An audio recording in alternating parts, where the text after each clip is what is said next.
Good morning, Andrew. Welcome to First Parish Unitarian Universalist of Northborough. We Unitarian Universalists are a non-creedal, religiously liberal faith tradition. We hold in our worship and in our faith formation that each individual and each community will explore a wide and varied set of beliefs and ideas that encourage us to live life as a spiritual journey, deepening our connections to compassion, justice, and an understanding of eternal truths. Today, we welcome the Reverend Jane Thixton here. She's back. She was here in January, so she's back for another day. She is a retired UU minister living in Rindge, New Hampshire, and working at the Monadnock Ledger Transcript as a marketing consultant. In her 23-year ministry, she has served congregations in Michigan, New Hampshire, Georgia, New York, and Pennsylvania. We will ring our chime to call us into this sacred time of worship.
It's so good to be back here with you again.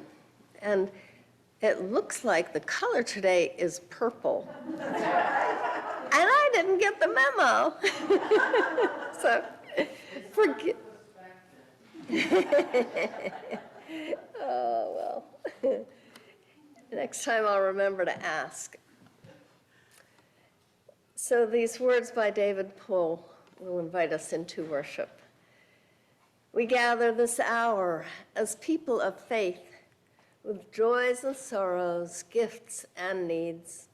We come to this time and this place to rediscover the wondrous gift of free religious community, to renew our faith in the holiness, goodness, and beauty of life, to reaffirm the way of the open heart, the open mind and the full heart, and to rekindle the flame of memory and hope, to reclaim the vision of an earth made fair with all her people one. Come, let us worship together. And Anne will light the chalice as I say the chalice lighting words. We light this candle as a symbol of the light within every human heart. May our individual sparks meet and merge bringing both warmth and light to the world.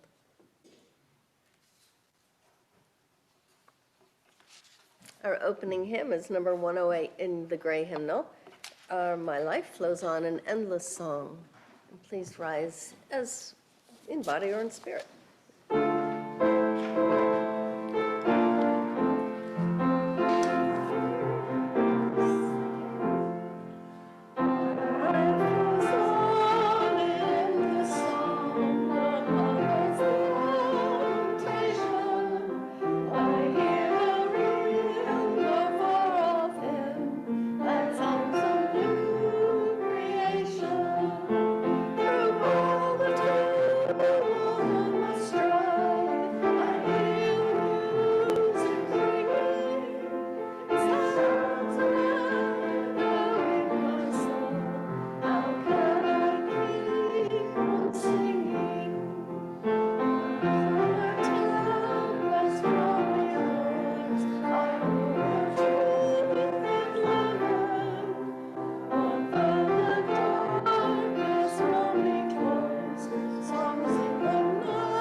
Keep that hymnal in your hands. You may be seated.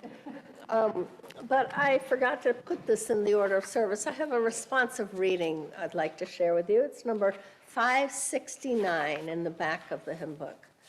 569. It's called Stand by This Faith by Olympia Brown, an excerpt from a writing of hers. So please read responsively with me. Read responsibly too, yeah.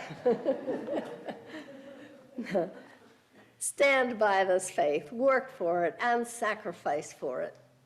There is nothing in all the world so important as to be loyal to this faith, which has placed before us the loftiest ideals, which has comforted us in sorrow, strengthened us for noble duty, and made the world beautiful. Do not demand immediate results, but rejoice that we are worthy to be entrusted with this great message. That you are strong enough to work for a great true principle without counting the cost. Go on finding ever new applications of these truths, and you enjoy this inner contemplation, always trusting in the one God, which ever lives and knows. So I have a story today. It's called The Beautiful Tiger by Christopher Bice. I knew in the southeastern district. So there once was a beautiful and powerful tiger. One day, she was captured by a mean and cruel man who put her into a cage. The man kept the cage in a jungle not far from his house. Every day, he would bring out a bowl of water and some food for the lonely tiger. Sometimes the tiger would see her own reflection in the bowl of water, and she would say, "My, I must be a beautiful tiger." When the man heard her say this, he would lie and tell her, "No, you are not a beautiful tiger. You're very ugly. You're a pitiful creature." And sadly, the tiger would believe him. Some days after she ate her food, she would walk back and forth in her small cage and feel energy and power moving through her body. And she would say, "My, I must be a powerful tiger." When the man heard her say this, he would lie and tell her, "No, you are weak and puny. You are a pitiful creature." And sadly, the tiger would believe the man. Then one day, when the man was nowhere around,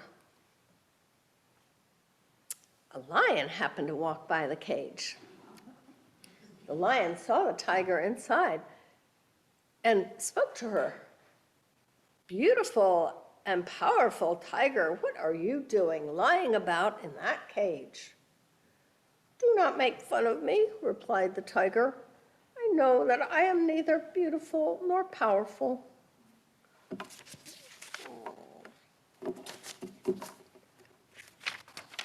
"I'm not making fun of you," said the lion. "You are surely the most beautiful tiger I have ever seen. I am only surprised to see you lying here when you are clearly strong enough to break out of that cage." "You really think I could break out of here?" "Quite easily, I should think," replied the lion. The tiger was not so sure at first. She had been told so many times that she was a weak and pitiful creature. But suddenly it seemed that she could feel energy and strength moving through her body. She began to pace back and forth in her cage, and then, almost without thought, she leapt against the cage door, and it flew open without any resistance. Once outside, she seemed dazed. "That cage didn't even have a lock on it," she said. "I spent so much of my life stuck in there, and the door wasn't even locked." The lion looked at her with soft brown eyes and said, "Those kinds of traps don't need locks, for it is the lies we believe in that keeps us in our cages, and it is the truth that sets us free." So, we don't have any children to sing out, but I hope you enjoyed the story. And joys and sorrows are next.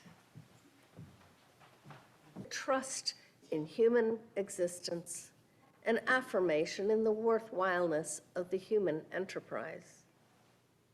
Our faith is a knowledge that there is more to life than eye can see or ear can hear, than thought alone can grasp. Our faith is an affirmation of our human capacity to respond to all that fate flings against us, and yet proclaim to all that life is good. Our faith is in the meaning of the past and the openness of the future as they meet in the eternal present. Our faith is in that great mystery of things in which we live and move and have our being. May we be faithful to the best that is in us, knowing how hard that is to do, and knowing there is no other way. Let us pause for a few moments in silent reflection.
Our financial offering each week is shared between the general operating fund of this church and a designated nonprofit.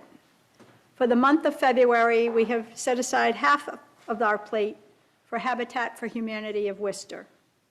Habitat for Humanity works in more than 70 countries. They have helped more than 59 million people improve their living conditions since 1976. Habitat works together with families, local communities, volunteers, and partners from around the world so that more people are able to live in affordable and safe homes. Our advocacy efforts focus on policy reform to remove systemic barriers preventing low-income and historically underserved families from accessing adequate, affordable shelter. The offering will now be gratefully received, and we hope gratefully given.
Our reading today is called Trust by David O. Rankin.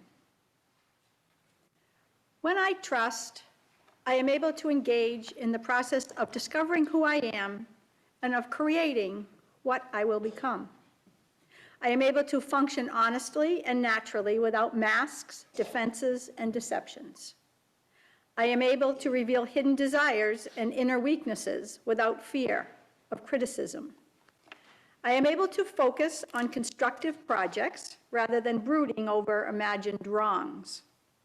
I am able to join in authentic relationships, in intimate sharing, and in personal dialogue. I am able to appreciate the nature of others for what they do and what they are. I am able to act in freedom with little regard for status, power, authority, or manipulation. I am able to take risks, sail on fresh adventures, and explore the dark regions of the world. I am able to touch the springs of consciousness and see the inherent potential of life. Trust is saying yes to creation.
Stand by this faith, says Olympia Brown.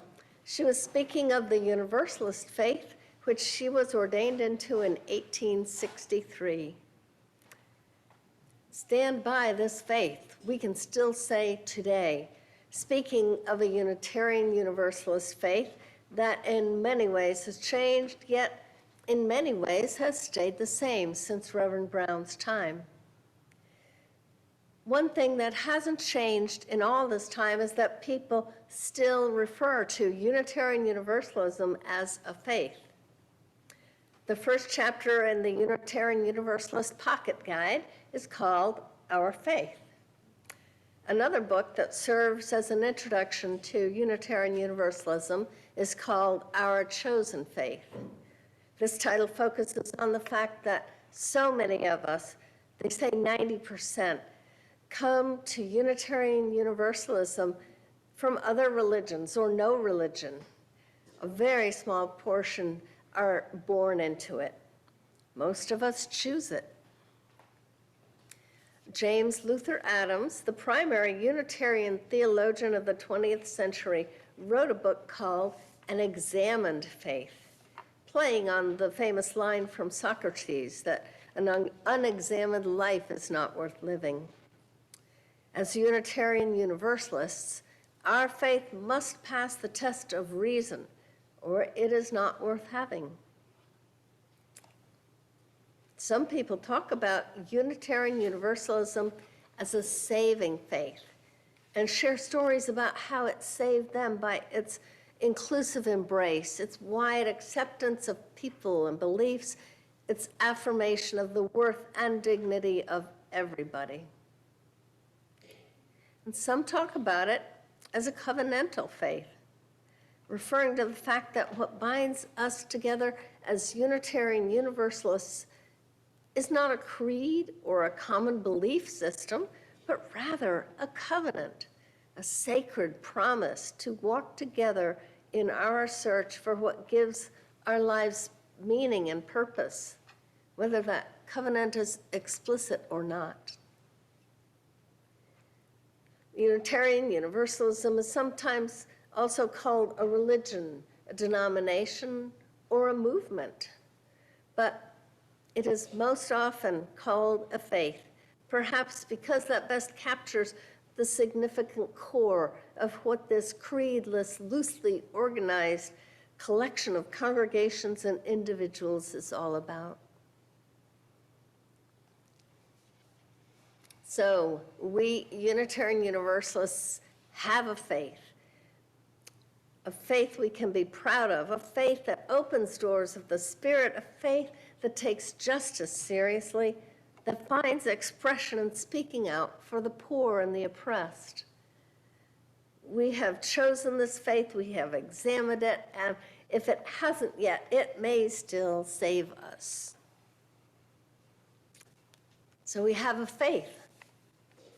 But do we have faith? Without that indefinite article, do we have faith? What does it mean to have faith? Some of us might feel that this use of the word faith is just too religious for them. There's a lot of baggage and negative associations with the way the word is often used.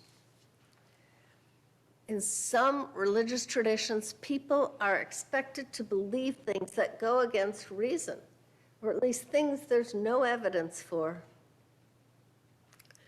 These things that can't be known by rational processes yet are proclaimed to be true are called articles of faith. Things like a virgin giving birth or a man rising from the dead. They can't be known in the normal way, so they have to be taken on faith. Having faith in this sense means to believe things on some other authority than our own minds. Well, Unitarian Universalists can't accept this kind of faith. For us, there is no authority in religion higher than the individual conscience, and every idea, religious or otherwise, must make sense to our minds. We insist on using our minds in our religious search, sometimes too much when we forget to bring our hearts and guts along too. But we can't believe something is true just because it says so in a book or somebody tells us it is. We can't believe something is true when it defies reason. There's another way to have faith, though, that makes sense to people who use their minds and their hearts as well.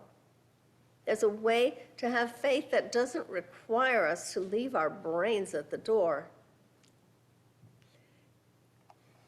Unitarian Universalists have faith when they can look at all the tragedy in the world, all the suffering and loss in their own lives, and still say yes to life.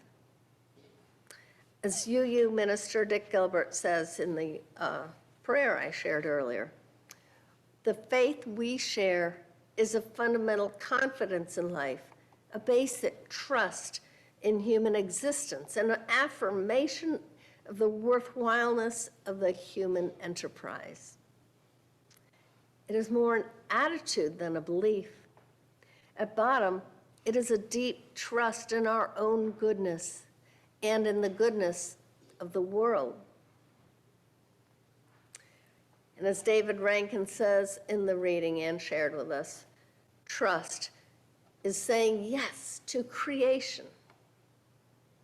This deep trust, also called faith, indeed enables us to do all those things he mentions, to act in freedom, to take risks, to appreciate others, to be honest and constructive and authentic, to touch the springs of consciousness, and to see the inherent potential of life.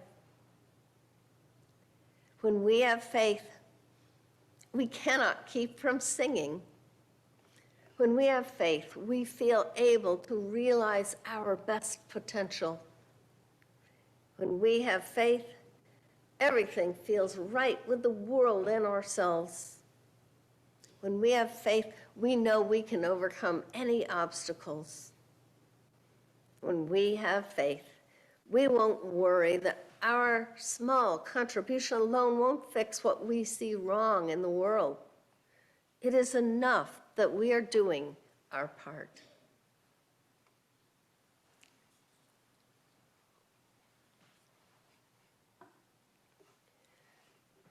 The first kind of faith that I talked about believes that something is true even against the evidence.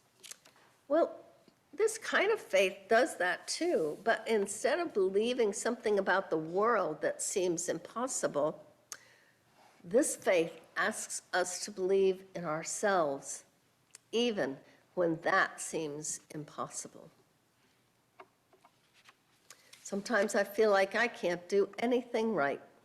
I'm not living up to my expectations, and I can get really down on myself. I can look at the evidence, what I did, what I said, and the logical conclusion I come to is that I'm just not as good a person as I want to be. That's when I need faith. Faith that assures me I am good, even against what I count as the evidence. I have to believe it. I have to believe I have inherent worth and dignity, even when I'm feeling quite unworthy and undignified. I have to believe it because at some level I know it to be true.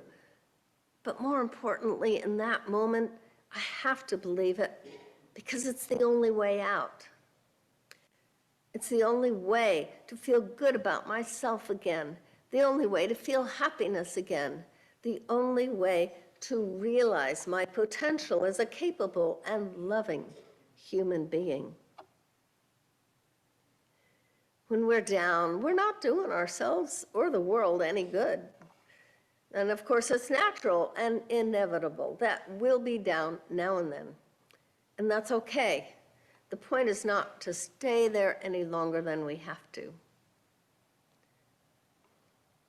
The world is in a really terrible state right now, what with out-of-control gun violence, wars in Ukraine and Middle East, and inadequate funding on our part for those, crises at our southern border and in our halls of government, refugees and terrorism and violence and the growth of poverty as the rich get even richer. Then there's global warming and the rape of the earth so that we can use it all up, all of its precious resources before our great-grandchildren even arrive. It's terrible, just terrible. How do you keep from despairing? Then there's the personal tragedies we all experience. Have you lost a loved one? Are you out of work or frustrated at work? Are you or a loved one experiencing serious health or financial issues? Are you experiencing trouble in a relationship? Do you sometimes feel like you aren't doing what you wish you might do with your life? How do you keep from despairing? Sometimes when my faith is waning, I find inspiration in a poem by Mary Oliver. And I had already known it, it's in our hymn book even. But then one year I did a vision quest in the summer and I found it hanging on the wall of the outhouse. I did hang it on my own bathroom wall after that. And you may know the poem, it's very famous. It goes, "You do not have to be good. You do not have to walk on your knees for 100 miles through the desert repenting. You only have to let the soft animal of your body love what it loves. Tell me about despair, yours, and I will tell you mine. Meanwhile, the world goes on. Meanwhile, the sun and the clear pebbles of the rain are moving across the landscapes, over the prairies and the deep trees, the mountains and the rivers. Meanwhile, the wild geese, high in the clean blue air, are heading home again. Whoever you are, no matter how lonely, the world offers itself to your imagination, calls to you like the wild geese, harsh and exciting, over and over, announcing your place in the family of things.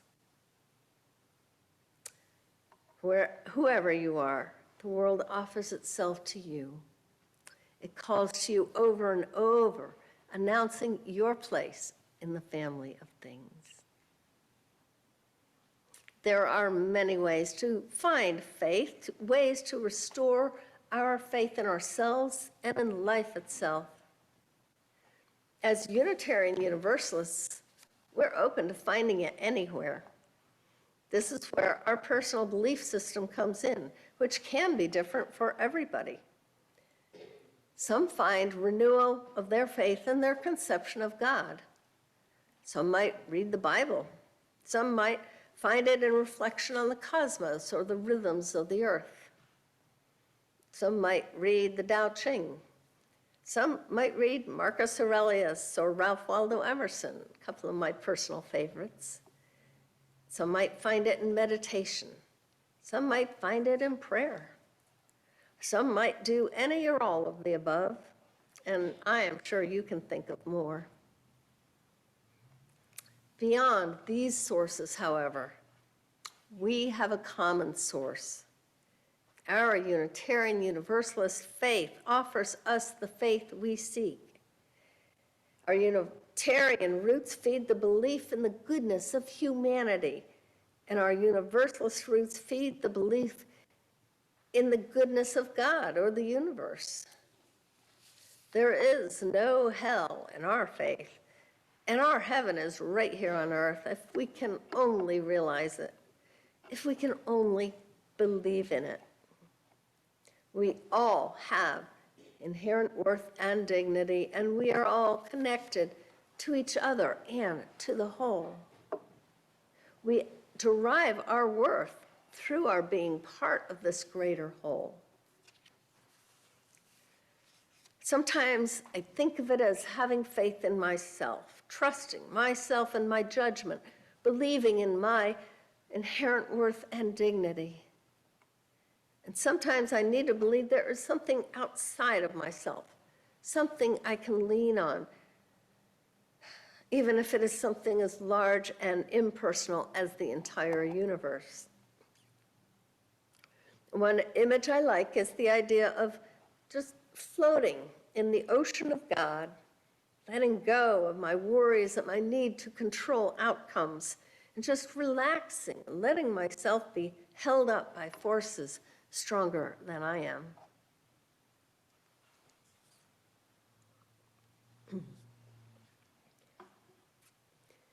Over time, I've come to realize that faith in myself and faith in something outside myself are not two different things. They're two different ways of looking at the same thing. And when you have one, you have the other. When you love yourself, the whole world is lovable. And when you love the world, you can believe in yourself too. Finding something to love in the world can help us back to loving the rest of it, back to loving ourselves again. Author Barbara Kingsolver says, "In my own worst seasons, I've come back from the colorless world of despair by forcing myself to look hard for a long time at a single glorious thing, a flame of red geranium outside my bedroom window. And then another, my daughter in a yellow dress. And another, the perfect outline of a full dark sphere behind the crescent moon. Until I learned to be in love with my life again, like a stroke victim retraining new parts of the brain to grasp lost skills, I have taught myself joy over and over again. Over and over again. Faith needs to be constantly renewed. There are so many things that threaten it. It's really quite a fragile thing. That's why we need to come to church. That's why we need to read things that inspire us. That's why we need to hear the geese flying overhead and watch a sunset now and then. Wherever you find your faith, may you find it over and over again. May you experience the deep spiritual joy that comes from cultivating a deep faith, a faith that says yes to life. And let's sing about our faith, faith of the larger liberty. It is number 287 in the Gray Hymn Book. Please rise in body or in spirit.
closing, these words from Jim Wickman. May our faith sustain us, our hope inspire us, and our love surround us as we go our separate ways, knowing that we will gather again in this beloved community. Amen. Blessed be, and go in peace.